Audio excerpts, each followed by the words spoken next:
চোখের ভিতরে মাছির মতন নড়াচড়া করে, কিংবা চোখের মধ্যে কৃমির মতন নড়াচড়া করে, কিংবা চোখের মধ্যে বিদ্যুৎ চমকায়, কিংবা চোখের মধ্যে মেঘের মতন আস্তরণ সামনে ঘোরাফেরা করে, যেদিকে তাকাচ্ছে সেটা সেদিকে চলে যাচ্ছে, কিংবা সবসময় চোখটা মনে হয় যে কম দেখছি, এই ধরনের কমপ্লেন নিয়ে আমাদের কাছে অনেক সময় অনেক রোগী আসে।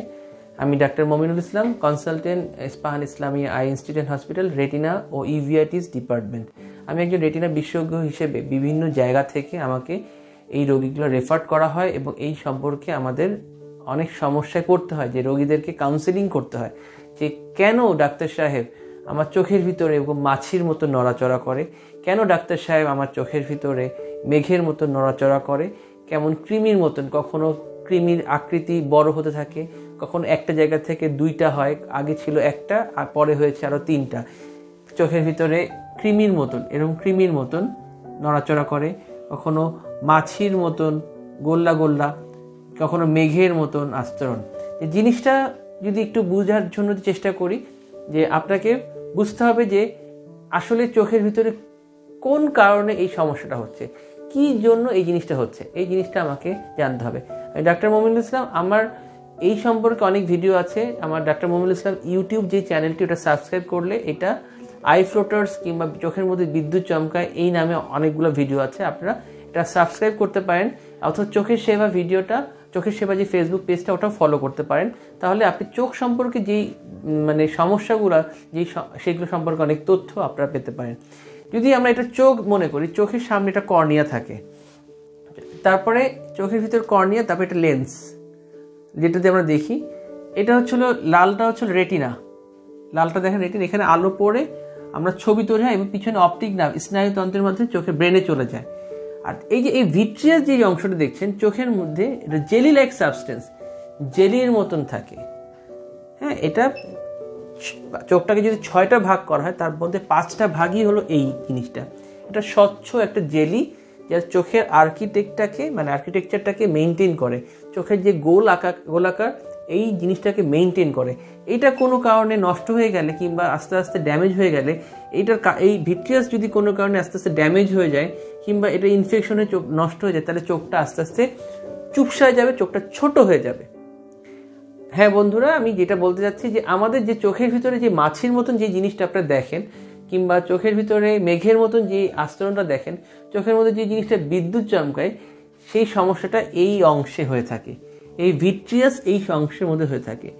সাধারণত এটা কখন হয়ে থাকে দেখা যাচ্ছে, সাধারণত আমরা দেখি যাদের বয়স 50 বছর বয়সের পরে তাদের এই সমস্যাটা হয়। এটা ডিজেনারেটিভ চেঞ্জ বলা হয়। ডিজেনারেটিভ মানে বয়সজনিত কারণে, বয়স হয়ে গেলে যেমন চুল পেকে যায়, চামড়া ঝুলে যায়, ঠিক তেমনি চোখের ভিতরে এই ভিট্রিয়াস জেলিটাও ওর যে জেলি লাইক অ্যাক্টিভিটি, জেলির মতন, যেটা আপনারা জেলি খেয়েছেন অনেক সময় দেখেন, দই দেখেন না, দইয়ের ভিতরে দেখা যাচ্ছে দইটা যখন আস্তে আস্তে পানি ছেড়ে দেয়, দইটা শক্ত ভাবটা যখন আস্তে আস্তে পানি ছেড়ে দেয়, তখন ওই অবস্থাটা ধারণ করে।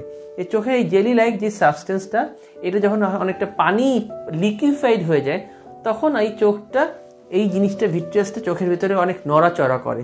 এই নড়াচড়া করার কারণে চোখের ভিতরে যে আলোটা ঢুকে, তখন এইটা চোখের ভিতরে এটা পিছনের শ্যাডো পড়ে, ছায়া পড়ে। কখনো এই কৃমির মতন বিন্দু বিন্দু ডটের মতন, অনেকে দেখা যাচ্ছে গাছের মতন, অনেকে দেখা যাচ্ছে ছোট ছোট দানার মতন, এরকম চারিদিকে ঘোরাফেরা করে। এই সমস্যাটা যাদের হয়ে থাকে তাদেরকে অবশ্যই প্রথমে একজন রেটিনা বিশেষজ্ঞের চিকিৎসায় আসতে হবে, রেটিনা বিশেষজ্ঞের শরণাপন্ন হইতে হবে। কারণ হচ্ছে হলো যে এইটা হচ্ছে একটা অ্যালার্মিং সাইন। যাদের দেখা যাচ্ছে অনেক সময় ছানি অপারেশন করার পরে এই চোখের ভিতরে মেঘের লেন্সের পিছনে মনে হচ্ছে ভালো দেখছে, কিন্তু সামনে কুয়াশার মতন দেখা যাচ্ছে, চোখের মধ্যে একটা কুয়াশার আস্তরণ পড়ে যাচ্ছে।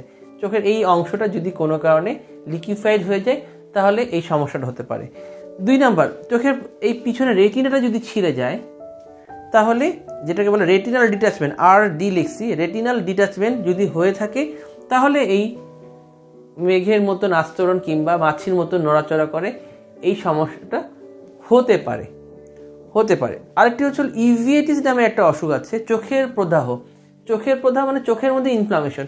চোখের এই ভিট্রিয়াস এই সাবস্টেন্সে যখন ইনফ্লামেশন হবে, কোনো ইনফেকশন হবে, তখন এই পানিটা আস্তে আস্তে অপরিষ্কার হয়ে যাবে। তখনও আপনার এই চোখে মাছির মতো নড়াচড়া করে, কিংবা চোখের মধ্যে মেঘের মতন কুয়াশা, বিদ্যুৎ চমকায়, ফ্ল্যাশিং অফ লাইট, হ্যাঁ, এই ধরনের সমস্যাটা হতে পারে।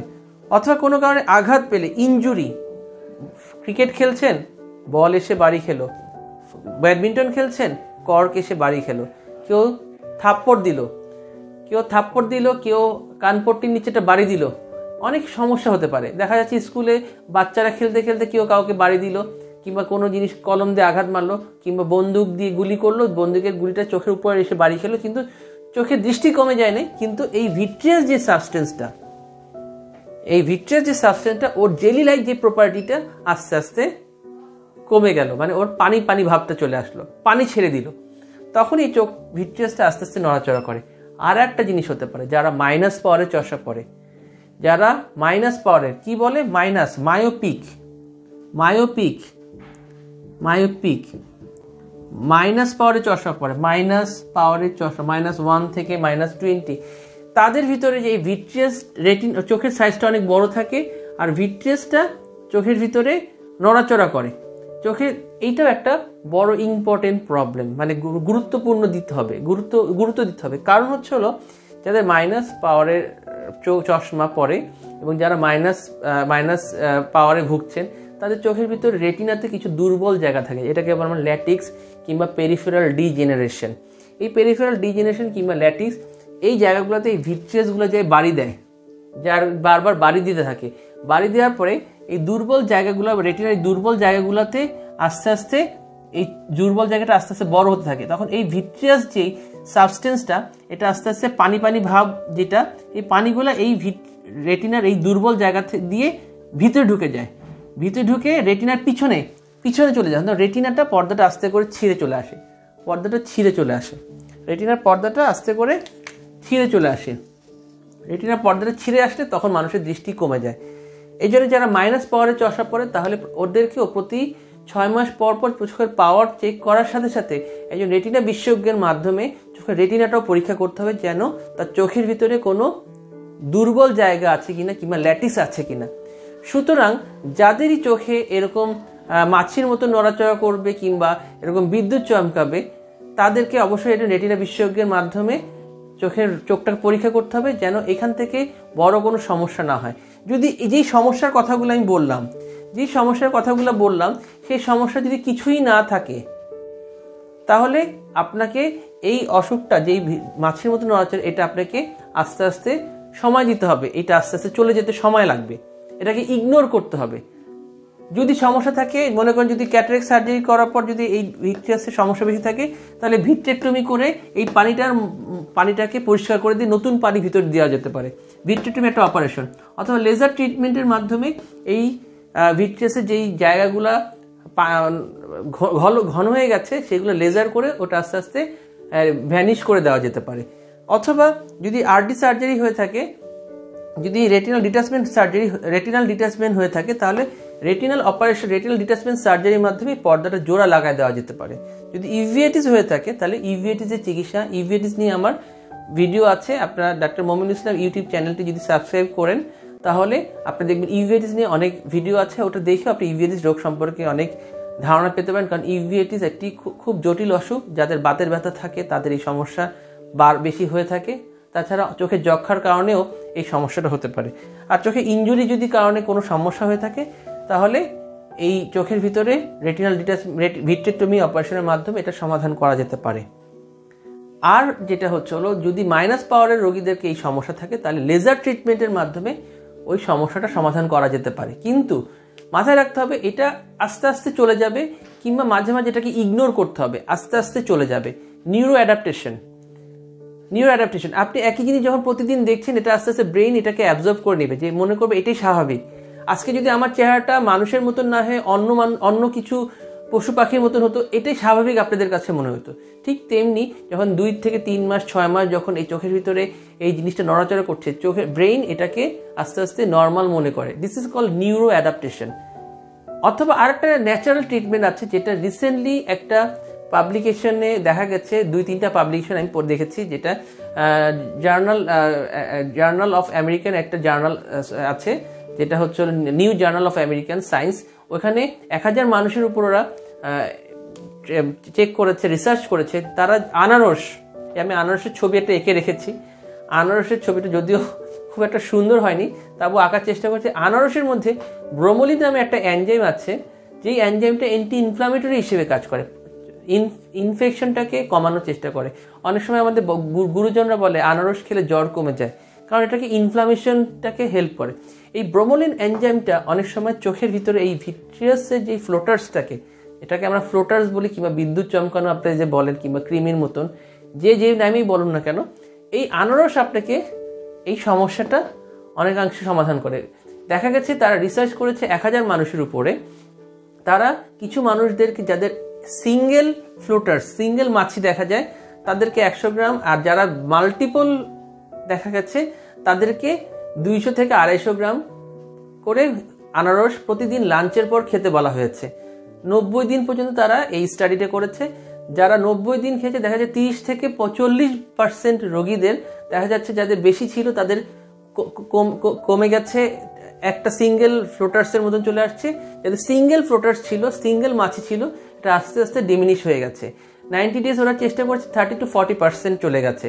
এবং ওরা স্টাডিটা এখনও চালু আছে, যে ভবিষ্যতে আরও কারো 6 মাস পর্যন্ত স্টাডি করছে। সুতরাং আনারস একটা, যেটা আপনার ইচ্ছা করলে আনারস একটা শরীরের জন্য ভালো একটা ফ্রুটস।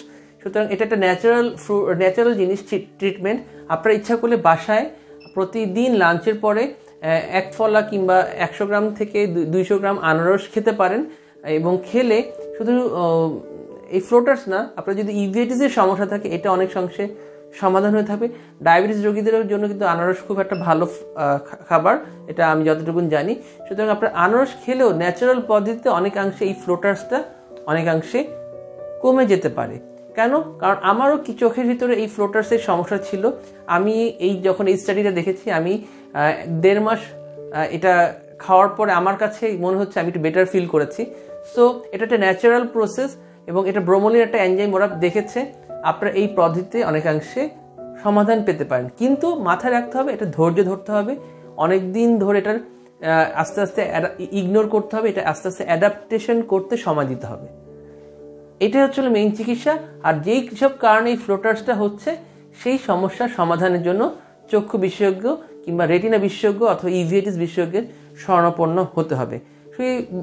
সুতরাং বন্ধুরা, আশা করি আপনাদের যাদের মাছি ঘোরাঘুরি করছে, তাদের চোখের মধ্যে বিদ্যুৎ চমকাচ্ছে, যাদের চোখের মধ্যে কৃমির মতো নড়াচড়া করছে, এই ভিডিওটি দেখলে অনেকাংশে আপনারা মনোবল শক্ত হবে।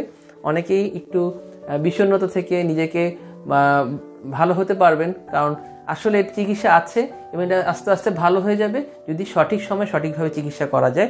এবং এইসব নিয়ে আরও ভিডিও দেখার জন্য ডাক্তার মমিনুল ইসলাম যে ইউটিউব চ্যানেলটি সাবস্ক্রাইব করে বেল বাটনটি চাপ দিয়ে রাখুন, সো দ্যাট আমি এইগুলো নিয়ে আরও অনেক তথ্য আপনাদেরকে সামনে দিতে পারবো। এবং চোখের সেবা পেজটি ফলো করুন। আর প্রতি সোমবার সন্ধ্যা 7টার সময় ডক্টর টিভিতে এবং চোখের সেবা এই পেজে আমি আপনাদের সামনে লাইভে আসবো। আপনারা যদি সরাসরি প্রশ্ন করতে চান আমার সাথে, আপনারা প্রশ্ন করতে পারেন, আমি সরাসরি আপনার প্রশ্নের উত্তর দিব। ধন্যবাদ। সুস্থ থাকুন, ভালো থাকুন।